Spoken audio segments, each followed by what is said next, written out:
Salut! Est-ce que tu veux savoir comment je m'organise pour être super efficace et avoir une belle productivité dans mes tours à jardin? Ben oui, que tu en aies une tour à jardin ou que tu en aies trois, peu importe, il y a moyen d'avoir vraiment un beau roulement efficace. Alors, je te présente un peu quelle stratégie que j'utilise pour avoir un roulement efficace. Alors ça, c'est ma nouvelle tour bébé numéro 3 que j'ai installée directement dans ma cuisine. J'adore ça. Je l'ai installée en fait pour ses heures d'ouverture de lumière. C'est dans le fond, elle est fermée de 6 heures à minuit. Comme ça, quand on cuisine puis c'est le soir, ben, elle n'est pas dérangeante. Puis de jour comme ça, ben, ça dérange aucunement la lumière. Donc ça, c'est ce que j'ai trouvé qui est vraiment agréable. C'est loin des chambres en plus. Alors qu'elle soit ouverte ou fermée, la nuit, ça ne dérange absolument pas. Donc, je te montre exactement comment j'optimise la production de mes tours parce qu'avec le temps, j'ai changé un petit peu de philosophie. Alors, je te présente ça. Alors, pour ceux qui connaissent plus ou moins les tours à jardin, bien ça, c'est une tour home. Alors, elle vient avec des petits trous comme ça de culture. Donc, il y a un étage qui a 16 petits trous de culture et il y a 16 gros trous dans le fond, où la plante peut prendre vraiment beaucoup d'expansion. Et il y a deux modèles de tours, la tour Home puis la tour Flex. Alors, ils ont une petite particularité, c'est que la tour Flex n'a pas cette zone-là, mais c'est possible de l'ajouter quand on met une extension. Alors là, cette tour-là, c'est ma seule tour que j'ai pas mis d'extension parce que je voulais pas que ce soit trop envahissant dans la cuisine. C'est pas une grande cuisine.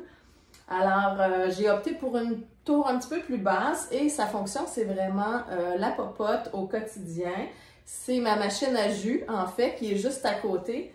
Donc, je vais faire pousser mes verdures ici, comme j'ai de la betacard, du kale. Donc, ça va être vraiment très abondant pour faire directement mes jus de légumes le matin. Et c'est aussi, bien sûr, ma tour à fines herbes. Donc, c'est le fun quand on popote juste à côté sur l'îlot qui est là. Bien, on prend le persil, on prend la ciboulette, toutes les fines herbes qu'on a besoin au fur et à mesure. Donc, j'ai trouvé ça vraiment, vraiment optimal de mettre une tour dans la cuisine. Qu'est-ce qui pousse dans cette tour-là? Bien, j'ai de la betacard rouge, j'ai des beaux persils juste ici. J'ai des laitues ici, mais qui vont aller dans mon autre tour. Donc, je vais spécialiser une tour de gros légumes, les poivrons, les tomates, les haricots vont être dans ma tour Flex. J'ai une autre tour qui va servir plutôt à la laitue, donc beaucoup de laitue. Et j'ai une tour qui va servir vraiment au jus puis aux fines herbes, qui est celle-ci. Donc dans ça, j'ai de la coriandre, j'ai du persil qui s'en vient, j'ai de la ciboulette, de l'origan, du kale, du basilic, persil, je l'ai nommé peut-être, je me répète. Persil, betacard et qu'est-ce que j'ai d'autre? Donc, c'est à peu près ça pour cette tour-là. Ce sont les légumes ou les fines herbes que j'utilise vraiment beaucoup. Puis tout ce qui est jus, là, c'est vraiment le kale, la betacard que je vais utiliser. Puis du persil, vraiment excellent pour la santé. Donc, c'est vraiment ce trio-là que je vais faire pousser en grande quantité pour faire mes jus verts. Alors là, la tour vient de commencer à arroser. Vous entendez le bruit qui... En fait, le bruit, c'est l'eau qui cascade qu'on entend. Et dans le fond, dans cette tour-là, j'ai juste 3 plants matures parce que je les ai pris de mon autre tour. Le reste, c'est tous des petits plants, donc ils n'ont presque pas de racines. Donc, c'est pour ça qu'on entend plus l'eau cascader. C'est pas un bruit qui est dérangeant du tout, même que c'est agréable. Mais quand les plants deviennent vraiment tous matures, il y a comme un fond de racines à chaque étage que l'eau cascade. Là, on n'entend presque rien parce que ça tombe pas sur... le plastique, disons, d'étage en étage, mais ça tombe sur les racines. Donc là, le bruit est vraiment encore moindre. Mais c'est très zen, en fait. Là, c'est vraiment comme une petite cascade d'eau. Alors, je vous explique ma nouvelle stratégie. Alors, j'ai 2 tours Home qui ont ces petits trous-là. Alors, ce que je fais, c'est plutôt que mon ancienne philosophie était vraiment de quand on produit une laitue, j'allais récolter les grosses feuilles extérieures que je récoltais. Et je laissais dans le fond pousser les feuilles centrales pour me donner comme une laitue qui était super abondante tout le temps. Ça, je vais le faire encore à l'occasion, dépendamment si c'est un sandwich que je me fais puis j'ai besoin juste de quelques feuilles de laitue, il n'y a pas de problème à faire ça. Mais quand je vais faire, par exemple, une grosse salade pour le souper, ben, je vais cueillir au complet la pomme de laitue et je vais avoir dans le fond plus de roulement. Dans le fond, on va aller directement de l'autre côté. Je vais vous montrer comment je démarre mes pousses et à quelle fréquence pour pouvoir ensuite les amener ici dans la deuxième pouponnière avant de les mettre dans un gros trou. Alors, je vous explique tout ça. Ceux qui ne connaissent pas ça, les tours, ça va me faire plaisir de vous accompagner si vous ne savez pas quel tour choisir, quelle est la plus optimale, dans le fond, selon votre mode de vie à vous. N'hésitez pas à communiquer avec moi sur le Facebook EcoTouch. Venez me poser des questions, ça va me faire plaisir de vous accompagner pour, dans le fond, choisir la bonne tour qui est la plus appropriée pour vous. Et dans le fond, abonnez-vous à la chaîne, ça vous permet d'avoir une foule de vidéos complètement gratuites pour vraiment développer votre autonomie alimentaire puis de pousser ça toujours un petit peu plus loin puis devenir vraiment passionné.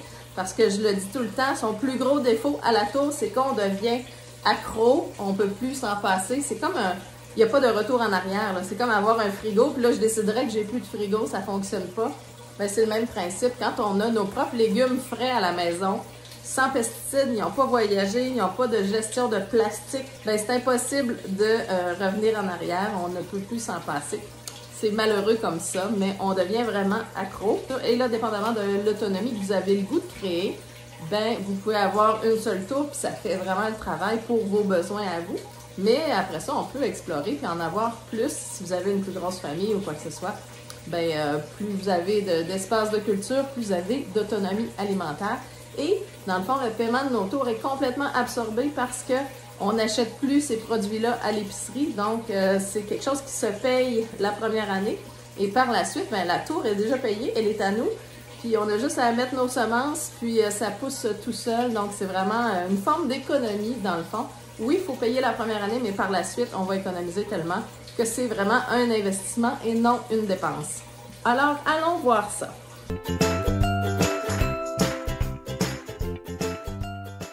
Alors, ça, c'est ma deuxième tour Home. La Home, la différence, c'est que sa base, elle est un petit peu plus petite. Elle a 13 gallons et elle est déjà sur roulette.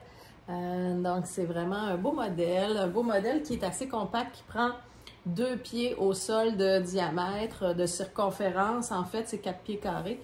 Donc, c'est vraiment un modèle qui est facile à placer dans toutes les maisons. Je vous le dis, quand c'est rentré la première tour chez nous, on se demandait où la placer. Et là, j'en ai placé 3. Donc, c'est souvent une question de priorité un petit peu dans nos vies. Parce que quand on veut, on fait de l'espace, on re-questionne certaines choses, certains aménagements, puis on trouve de l'espace. Alors, ben c'est ça. Si c'est question de manque d'espace pour vous, pensez-y peut-être autrement. Des fois, il y a une petite table à café qui n'est pas super utile, qui pourrait être placée autrement, puis on y glisse une tour à jardin, ou il y en a beaucoup qui c'est dans leur sous-sol. C'est super correct aussi, ça fonctionne tout à fait. Alors, ça, c'est ma deuxième tour qui va se spécialiser dans les fraises, parce que j'ai plusieurs plants de fraisiers ici. Je ne sais pas si vous voyez les belles fleurs ici. Il y a beaucoup de fleurs. J'ai des fraises ici. Je les mange au fur et à mesure, moi puis mes enfants. Elles partent de là directement à la bouche. Elles ne vont même pas dans une assiette. Donc, j'en ai beaucoup. J'aime beaucoup ça. Puis, je les mets vraiment en façade ici, mes fraises, parce qu'il faut les polliniser. Alors, l'outil ultime pour polliniser les fraises, c'est un petit pinceau, tout simplement. Et on s'en va, dans le fond, l'intérieur. On a les pétales blanches. L'intérieur est jaune et on va passer avec le pinceau de l'extérieur du jaune vers le centre. Puis notre fraise est pollinisée. C'est, je pense, 100% de résultats à date. C'est productif, c'est incroyable. J'ai certains plants qui sont plus jeunes ici, qui n'ont pas commencé à produire, mais celui-là, ça fait des fraises et des fraises, puis ça continue de fleurir. Alors, c'est vraiment très productif. Et il y a beaucoup de stolons, des petits plants que je peux déplacer puis les mettre ailleurs dans ma tour. Donc, c'est pour ça que j'ai des plus jeunes plants. Alors, partir d'une semence puis faire plein de semences de plants de fraises, c'est vraiment très facile. Alors, la stratégie. Alors, ici, j'ai le nouveau produit, dans le fond, de Tower Garden qui est le Germinator. Donc, c'est une lumière ici. Tout le long ici, c'est une lumière pour les pousses. Et ça vient aussi avec un tapis ici. C'est un petit tapis de germination. C'est un tapis qui est chauffant. Alors, il faut savoir qu'une semence, pour germer, a besoin les premiers jours de chaleur, un petit peu comme au printemps. Quand est-ce que la graine se met à germer? C'est quand elle sent que le sol se réchauffe. Alors, c'est pour ça qu'on a besoin d'offrir un petit peu de chaleur les 2, 3, 4 premiers jours, dépendamment des variétés, avant que notre semence puisse germer. Une fois qu'elle a germé, elle n'a plus besoin de cette chaleur-là. Alors, c'est pour ça que moi, j'ai installé comme 2 processus comme ça. Je vais vous montrer ça de plus près. Dans le fond, j'ai ici la première étape, c'est, voilà, ici j'ai ma première étape, donc ces semences-là n'ont pas commencé à germer. Ils sont sur le tapis chauffant, donc il y a une petite chaleur douce ici qui émane pour pouvoir germer. Et au fur et à mesure que les plants ont germé, je les prends et je les transfère dans mon deuxième bac ici, qui est sous la lumière du germinateur, comme ça. Donc là, ici, j'ai du concombre, des haricots qui s'en viennent. J'ai beaucoup de verdure, de kale, la ciboulette. J'ai vraiment beaucoup de plants qui sont comme dans la deuxième phase. Donc, je les laisse grandir. Ça ici, c'est un plant de concombre. C'est le Space Master. Les concombres, c'est pas la chose la plus facile à faire dans la tour. Je vous dirais, si vous commencez, mettez-le en deuxième rang quand vous allez déjà habitué, dans le fond, d'utiliser les tours. Mais le Space Master, c'est un plant de concombre qui reste petit. Alors, ça, c'est vraiment idéal pour les tours parce qu'on ne veut pas des longues vignes qu'on ne sait plus quoi faire avec puis que ça prend tout l'espace. Le critère pour aller dans la tour quand une pousse est comme ça, celle-là, elle est prête parce qu'elle a des racines qui sortent. Donc, elle est très, très prête. Et elle a au moins 1 pouce ou 2 dans le fond de sortie. Fait que c'est plus que prêt. Ce que j'attends avant de les mettre dans la tour, c'est que ma troisième tour, la Flex, je pourrais essayer de vous la montrer. Donc ça, c'est ma Flex. Elle est ultra garnie. Donc ma Flex qui est juste là, c'est ma tour de gros légumes, comme je vous disais. Les poivrons, les tomates, les piments forts, les haricots vont aller là-dedans et les concombres. Donc c'est une tour que j'ai pris avec la cage, donc on peut accoter des gros légumes dedans. Je dois la démonter pour faire le ménage parce que, dans le fond, à force d'expérimentation, j'ai des plants de poivrons, entre autres, qui ont fourni plein de beaux poivrons rouges. C'était vraiment extraordinaire. Mais à un moment donné, quand ils ont eu fini, j'ai tout récolté les poivrons, bien, ils se sont mis à refleurir. Alors là, je les ai laissés aller. Sauf qu'on dirait que la deuxième batch, quel mot français je pourrais utiliser, la deuxième séquence de poivrons, les poivrons sont tout petits. Alors, je l'ai récolté celui-là pour vous montrer. Mais dans le fond, je savais qu'on pouvait garder puis avoir plus qu'une production avec nos plants de poivrons, sauf que je remarque que ça donne des tout petits poivrons. Fait que je vais les manger, mais dans le fond, je vais les retirer et j'ai d'autres plants de poivrons qui sont déjà partis pour repartir la séquence. Donc, c'est vraiment, à force d'avoir nos tours, on devient de plus en plus habitué à fournir de nouveaux plants. Alors, c'est pour ça que je me sers de ces 2 étapes-là pour partir vraiment tout le temps beaucoup de plants pour que je puisse changer et renouveler mes tours rapidement. Vous voyez, le kale qui est là, il est hyper prêt à remplacer. Alors, je le cultive encore. Si vous voyez les longues tiges, mais c'est parce que j'ai récolté tout ce temps-là, mais ils ne sont pas en train de monter en graines. Là. Du kale, ça peut durer vraiment très, très, très longtemps. J'ai déjà vu des plants de kale qui étaient énormes. Mais dans le fond, j'aime bien quand ils restent assez compacts. Alors, ce que je vais faire, c'est que j'ai parti plein de plants de poivrons. Puis quand ils sont prêts, ben, je vais les mettre dans la tour pour remplacer celui-là. Puis je vais faire du bon jus avec celui-là. Et puis je vais passer à un nouveau plant. Alors, l'idée, c'est d'aller plus rapidement vers le renouvellement des plants. Donc, toujours être efficace sur notre pouponnière ici pour pouvoir démarrer des semences, changer les plants, pour pouvoir, par exemple, une laitue, la laisser croître à son maximum avant de toute la récolter au complet puis de repartir une nouvelle graine. Alors, mon processus idéal, c'est aussi pour les laitues, entre autres, que je vais faire ça beaucoup.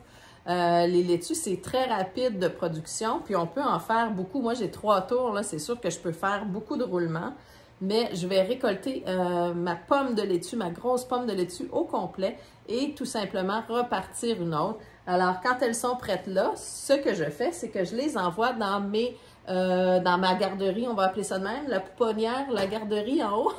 avant d'être à la grande école et d'avoir chacun leur trou de culture, ben ils vont passer par la garderie en haut. Alors, je vais retourner à l'autre tour qui est dans la cuisine pour vous montrer, dans le fond, ce que je fais. Alors, ma stratégie de roulement, ce qui est recommandé souvent, c'est d'utiliser cette zone-là ici pour mettre nos fines herbes. Mais les fines herbes deviennent grosses quand même, que ce soit de la ciboulette, du persil, ça fait quand même des gros plants. Donc, je trouve que là-dedans, ici, ça fait relativement tassé. Ça se fait, mais c'est très, très dense. Alors, ce que je fais plutôt, c'est de me servir, dans le fond, là-bas, de ma pouponnière. Et dès que mon plant est suffisamment grand, qu'il y a une belle petite racine, je viens leur donner quelques semaines, une semaine ou deux pour croître dans ces trous-là. Donc, les plants sont pas trop gros, ils se battent pas pour l'espace, hein, ils sont encore tout petits. Celle-là va rester encore un petit 2 semaines, 3 semaines. Puis quand elle va devenir vraiment un beau début de pomme de laitue, bien là, je vais aller lui donner son propre trou plus gros dans l'autre tour pour faire la rotation de mes plants. Donc, je me sers de la section ici, c'est ça ma garderie que j'appelle, pour pouvoir les laisser grandir dans la tour, mais sans être surchargé aussi. Parce que si on mettait un petit plant comme ça, puis on a une tour qui est très abondante parmi la jungle, mais souvent, il va manquer de lumière. Alors, je laisse ça ici pour mes plus jeunes plants, puis dès qu'ils sont prêts, je les descends dans un autre trou, c'est aussi simple que ça. Je ne sais pas si vous le saviez, mais il y a des petits crochets ici qui se vendent parce que dans les petits trous, on n'a pas besoin, dans le fait, de mettre de panier. Dans le fond, les paniers ici, noirs, je vais vous en montrer un. Dans le fond, les petits paniers ici, c'est quand les plants sont dans des gros trous. Donc ça, ce plan-là, je l'aurais normalement laissé en haut, mais là, c'est sûr, j'avais une nouvelle tour. Je voulais au plus rapidement, dans le fond, partir mes plants. Alors ça, c'était un petit bébé kale. Alors, quand on a des petites laines de roche, on n'a pas besoin de panier pour les mettre dans le haut. Puis vous voyez à quel point on peut déplacer des plants, ça se fait vraiment bien. Alors, ces petits plants-là, on pourrait les placer directement comme ça, mais si on est pour les retirer, ça, c'est des petites clips comme ça. On fait juste rentrer notre laine de roche dedans.